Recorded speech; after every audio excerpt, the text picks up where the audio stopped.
Tar Pits is the most difficult extreme map in BTD5. Hell, I'd probably put it as the single most difficult map Ninja Kiwi has ever released, period. It is that difficult. With 5 spaced out tracks, all of them being extremely short, and not being able to put anything on the tar pits, not land nor water towers, I think it's safe to say that Ninja Kiwi earned themselves a spot on Santa's naughty list for making this map. About 1 to 2 months ago, Fenelmix, the Bloons Tower Defense 5 YouTuber, tried to get as far as he possibly could on tar pits. Although he didn't do it on easy mode, he did it on impoppable mode with mastery mode, which is a very interesting decision, considering that if you really want to get as far as possible on a map, then you probably have to pick the easiest mode. But whatever, that was his decision. He got to round 216 before failing miserably, and he said that the world record was around 300, which on impoppable I do not believe for a second, because it doesn't matter how many balloon chippers you have, they're all going to fail eventually. Oh, what's this? Update 48 has just been recently released, and it has a new map resembling tar pits.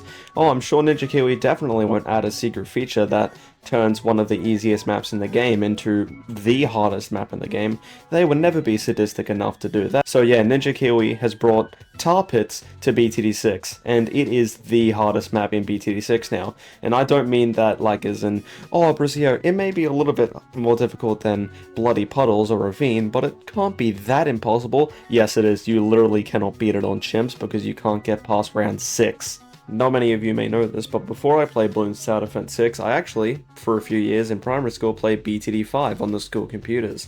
And when someone told me about the idea of tar pits, I took one look at it and immediately quit Bloons for 2.5 years. So now I'm going to get my revenge against the map that deprived me of monkey-popping balloon game. I'm going to rip this map into pieces in my attempt to get the highest round possible on the new Tar Pits map.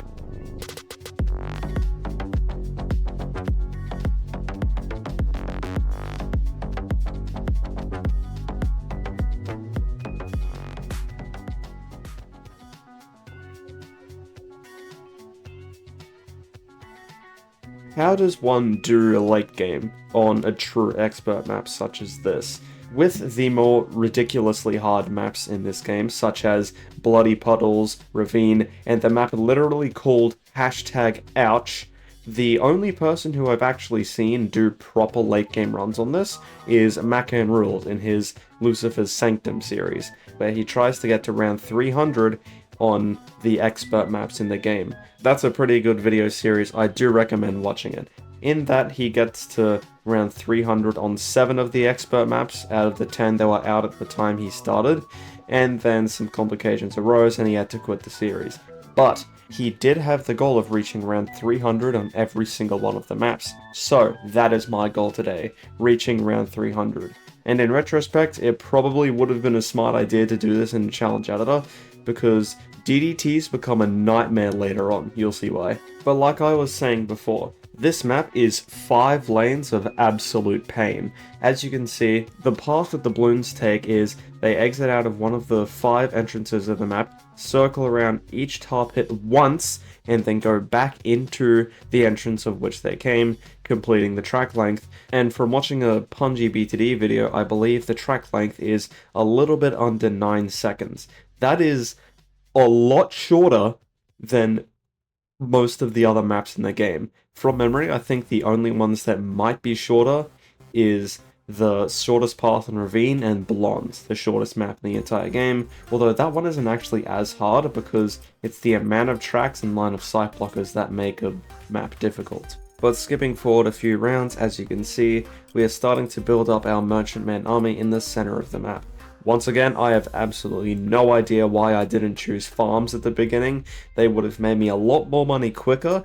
My head was in the space of trying to have towers that can defend, but also make money and also utilize the water I had in the center of the map. I am also getting pops for my boat paragon that I definitely will be getting later on. Although, let's be real, these are just excuses. The banana farm would have get me all of my dreams come true way earlier. By the time I defeat round 40, which is at the end of easy mode, my farming game is pretty crap, honestly. I have 1 marketplace down and 5 merchantmen. not exactly the legendary farming setup that will take me to greatness. Although, I did spend a lot of it on a pirate ship and a Moab glue, mostly because I wanted to be cool and one-shot the Moab, and eventually I did swallow my pride, sell one of my farms to put down the glue. I honestly have no idea why I got the pirate ship, but it's fine, I'll get that money back later, it doesn't actually make that big of a deal. But I am getting the farming defense that I will need for later in the game. And now I'm going to talk about probably the most controversial part of my setup so far. My hero, Adora. Now, it has been proven mathematically by Raxor and his legendary round 969 run that Izili is arguably the best hero for ultra late game. But I'm not going to go to round 900. This is the hardest map in Bloons. I can't get to round 900 unless I use powers, which would be cheating, and I actually don't use any powers in this run. Not even banana farms or tech bots, which surprised me too. And believe it or not, Izili is actually worse than Adora up to a certain point. And that point is where Adora's extra damage given to Sun Temples will be outweighed by Izili's level 20 Hex ability against Fortified Bats, because those are going to be the things that eventually kill every late game run. Except for this one, which dies to DDTs. Once again, I'm going to show you that later. And now we are at round 80, where my farming setup is pretty much complete. I have an army of flavored trades in the center to generate cash for the Boat Paragon. I have a bunch of BRFs on the map, all being buffed by villagers and a Banana Central, and I have some central markets on the right side of the map to generate me some extra lives, because that's a monkey knowledge point that exists. And after completely blasting through round 100 like it was nothing but butter, I knew that I was going to be fine for quite a while with this defense. The Flying Fortress will have the map locked down. So now we can montage our way through the farming and Paragon building stages of this game.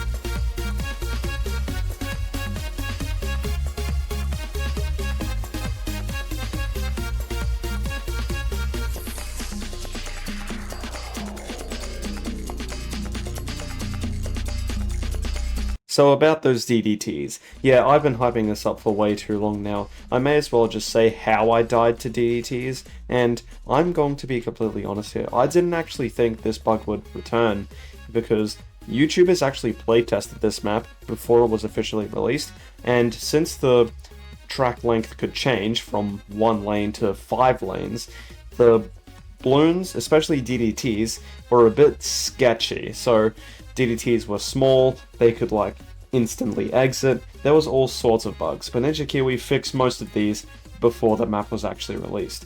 Except for one bug. For some reason, past round 140 and continuing on more and more of the tracks, for some of the tracks, DDTs, when you start the round, are hypersonic. So normally, if they take like 2 seconds to travel down the whole circle, now they will take half a second. As you can see, if I slow down the footage here, those DDTs speed ran through the track. I actually turned down my accessibility to 0 just so I could prepare for the DDTs, because they were just that fast.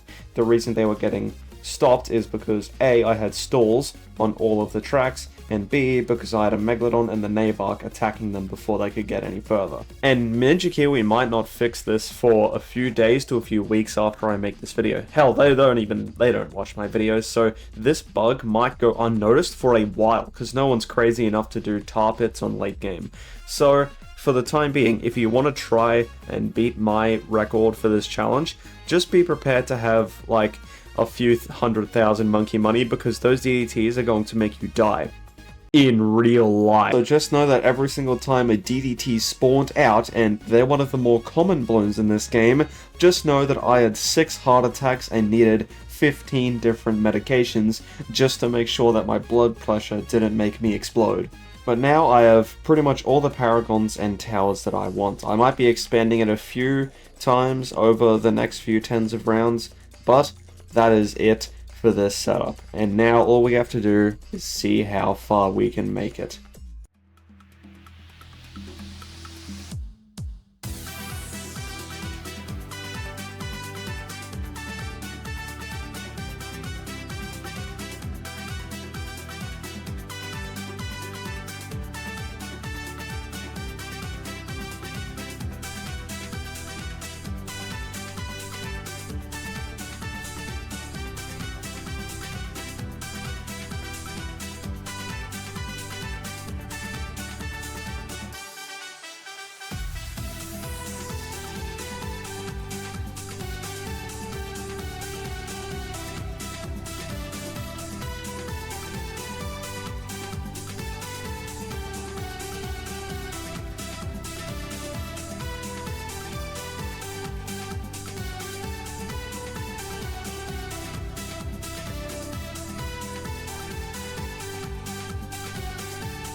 The true highest round you can reach on the new tar pits is round 284.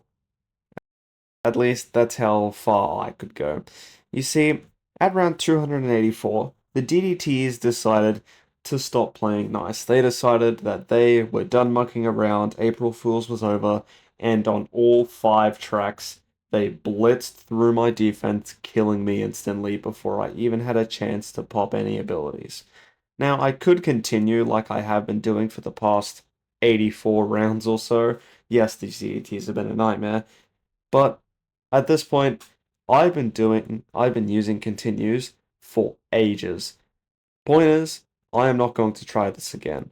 You definitely could. I recommend doing it in the challenge editor because those DDTs are going to make you want to take your own life. So, is round 300 possible? Probably.